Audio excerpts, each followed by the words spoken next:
So did you know that 92% of people trust recommendations from people that they know?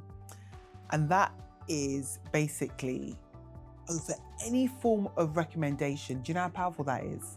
So that means that whether or not you actually want to buy something, your social cues are from the people in your life, and they shape the decisions that you make, when you make them, and how you make them. This is called social proofing. Social proofing is the idea that we assume something is right or valuable when it comes from somebody we trust, and also from somebody that we feel knows what they're doing. And that includes me. So the reason you're locked in is because you think I know what I'm doing, but the real thing is behind this, I do know what I'm doing. So I just want to make sure that you understand the power of social proofing and how it shows up in your life and what you need to do in order to make sure you're not being social proofed for the wrong reasons. So if you are picking a restaurant, you're picking clothes, you're picking hair, you're picking glasses, footwear, clothing, whatever it may be, who influences your decision? We're going to go into that. Stay tuned. It's me, the Millennial Coach, with the call. Hey everyone, this is Hill Street Soul, and you're tuned in to the call with the Millennial Coach, discussing topics on real life. Check it out. Everywhere you go, don't forget the ghetto. Listen to the call. Don't forget the ghetto. With the Millennial Coach. Don't forget the ghetto. 'Cause it's the best show. Welcome back to my show, The Call, with me, the Millennial Coach. And I want to thank you all for just spending literally 20-30 minutes of your day with me. Remember that I'm not here to talk to you, I'm here to empower and teach you. So always understand that. So if you can, like, share and subscribe to your friends, family, and most importantly, your colleagues, because some of them need some support, and you know that, right? So the call is all things teaching leadership, all things leadership, all things leadership. So if you want to lead with influence, you want to lead without title, you want to have empowerment in your home, you want to make sure your kids know who the boss is, you want to know that you can tell your boss you are the boss, even though you might not have the title yet, but you know what I'm saying. So I hope that you can subscribe and you can continue supporting me and this channel to grow. So let's get into today's conversation. Yalla, yenko, let's go. So I'm talking to you about social proofing. So social proofing is how you're influenced by your socialites, basically. And your socialites are the people in your life. The first thing that we don't really pay attention to is peer pressure. And the thing is, peer pressure can be not so overt. So peer pressure doesn't have to be overt, it can be very covert. So it's like, you see a woman, I'm talking to the females now, right? I'll get onto you fellas in a minute, but just to the ladies, you know what I'm saying. But just to the ladies, you know what I'm talking about. So, you know when you've got, like, I don't know, your hair's done a certain way, and then it's age appropriate, and people are like, oh, she looks fly. You are the queen of social proofing at that point, because everybody wants to know where you get your hair done. And the thing when that happens is the pressure is people will come and ask you. That is pressure in itself, because the reason for being inquisitive is actually something where somebody wants to look or have something you have. So they want to know how you did it or where you got it from. So you got to remember, peer pressure doesn't have to be so overt. Oh my God, I like you're wearing this, I'm going to go and buy it. No, somebody would just say, excuse me, can you tell me the name of that hairstyle? You know, they've got their hairdresser, so let's not try in front. They're going to take that hairstyle and then they're going to go and get it done. So I really think social proofing, the peer pressure is immense, but it's not so loud. So that's the thing that you need to understand. It's not so loud. Sometimes you are doing stuff that other people do without even realizing. And I'll talk about one thing that I've seen happen is, I'm going to use Lizzo. I use Lizzo as an example in a lot of my different shows. Lizzo, she looks for the internet for validation at one point. She was always looking for people to validate her. She's the influencer. She doesn't need to ask people for validation. She should be influencing people where they're wanting to know where she gets this, that, and the third. So even though Lizzo was actually looking in all the wrong places for love, now she has that self-love. Guess what that's doing to her audience? People are now starting to value themselves in a different way, taking their health seriously, exercising, juicing. This is the different type of peer pressure that you don't realize you're experiencing. It happens without you realizing, and this is why covert peer pressure is something that is not even discussed or even acknowledged, because people don't even know it's happening. So imagine that you know it's happening, you start changing because somebody you really respect and admire. Look how many people dress up to go to Beyonce's Coach Carter Cowboy Carter, Coach Carter. That's from, you know the film, but that's not what we're talking about. Cowboy Carter. Now, I've been listening to country and western music for about 20 years. It's not because of Beyonce that I'm going to be listening to country and western, but she's influenced a whole new dynamic of how people engage with country music. That is in itself social proofing. The second thing is exploration and development. So social proof in action. So when we talk about Beyonce, she's doing something that's active. She's getting everyone to dress in silver at one point, or dress with a cowboy hat, or the sales of cowboy boots probably have gone through the roof. So if I own a shoe shop, I would only stock cowboy boots for Beyonce's show. And those of you that are going to it in Tottenham Hotspur in London, if there's a shoe shop down there, they should stock some Cowboy Carter boots. But I would definitely say that you don't realize the exploration development through social proofing is through action, right? So another way, and if you think about athletes, footballers, if you haven't watched David Beckham's documentary, honestly, I didn't really think, I was indifferent to his wife, Victoria Beckham. Once I watched that documentary, Victoria Beckham, you are a G.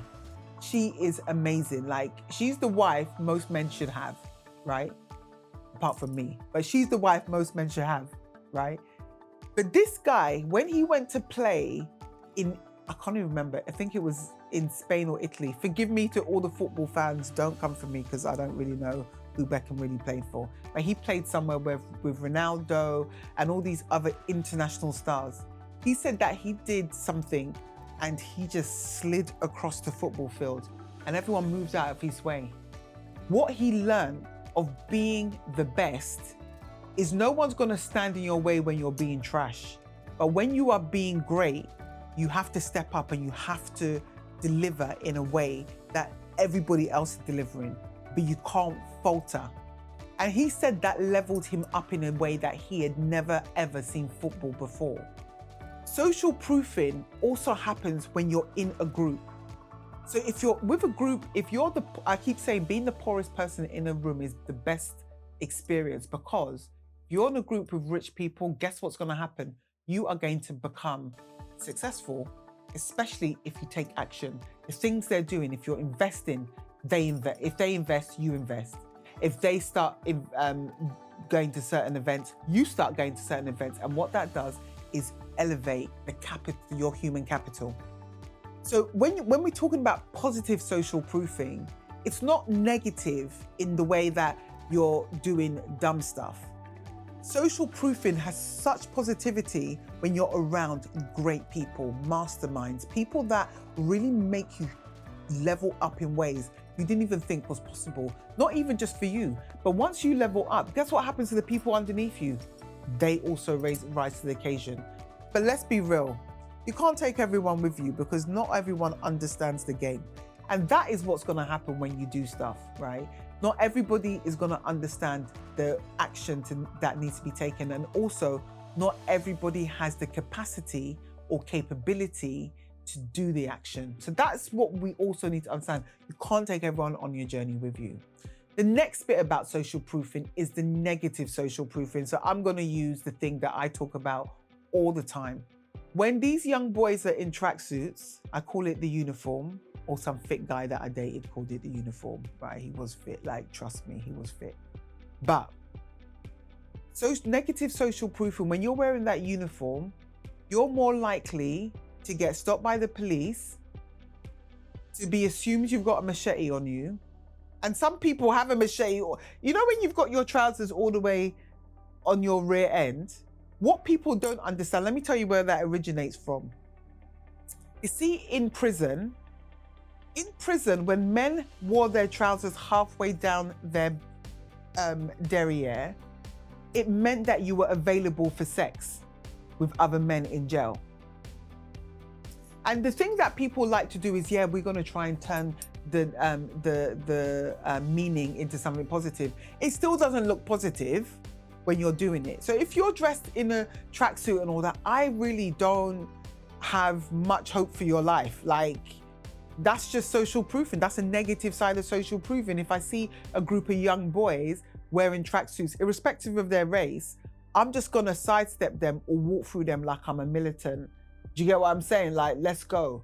Because you can't always think that when you're dressed like everybody else that is deemed a thug, that you're gonna stand out. What are you gonna stand out doing? Stand out what?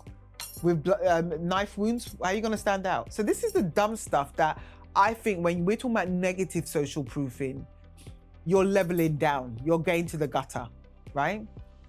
Someone that has bad habits, you might, like, people that just want to never work, they never want to achieve anything, they never want to grow.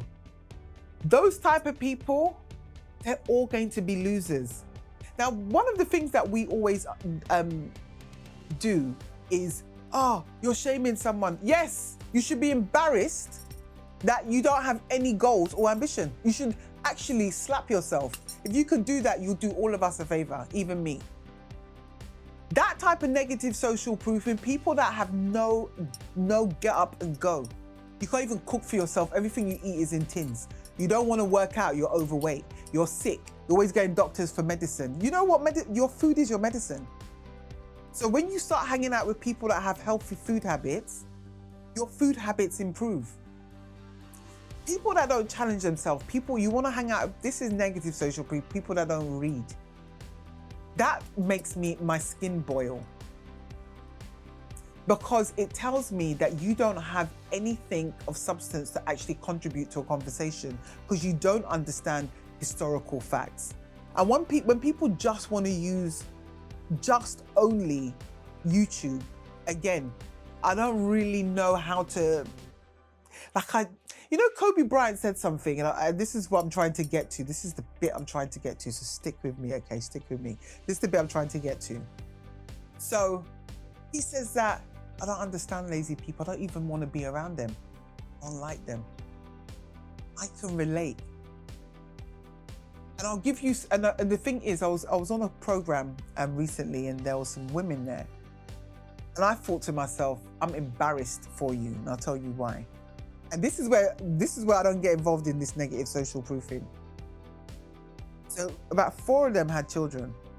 And I think other people may have had children, but they didn't interject in the conversation. The girls were like, my baby daddy, he's a waste man. And in my mind, I'm thinking, you're a fool too. You chose the person and you're complaining. Rather than do your research, take time to understand whether or not he's somebody you would potentially want to be the father of your child. You're now insulting him, but indirectly you're insulting yourself, because this is the choice that you made. And then other women said, oh, my one's useless. And then the other one was like, yeah, my first one's this and my second one. And I just thought, let me just carry on doing my research into why I paid to come to this program. So this is the thing. When you see this kind of negative social proofing, it's a choice for you whether or not you want to be in that environment.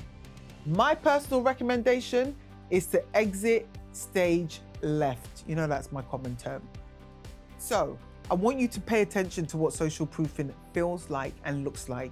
Because if it's positive, you're going to see a different version of yourself. If it's negative, you're going to feel a lower version of yourself. When you're positively social proofed, you feel elevated. So negative social proofing is not a good thing. But that's what I want to talk about. That's all I wanted to say on social proofing. And I hope that today's lesson has been useful. But remember, if you want to understand why you're living the way you're living, look at the friends that you have in your circle. Look at where you work. Look at the position you've chosen to be in, stay in, and elevate in if you think you are elevating. Look at your bank account. Look at your spiritual life. Who influences how you show up in the world? These are questions so many people don't ask. But the most pivotal question for me is, who makes the decision for you? So my question to you is, how has social proofing impacted you? So I want you to share, like, and subscribe. I am the Millennial Coach. You've been locked into the core. I'll see you next time. Hey everyone, this is Hill Street Soul, and you're tuned in to the core with the Millennial Coach, discussing topics on real life. Check it out everywhere you go. Don't forget the ghetto. Listen to the core. Don't forget the ghetto. With the Millennial Coach. Don't forget the ghetto. 'Cause it's the best show.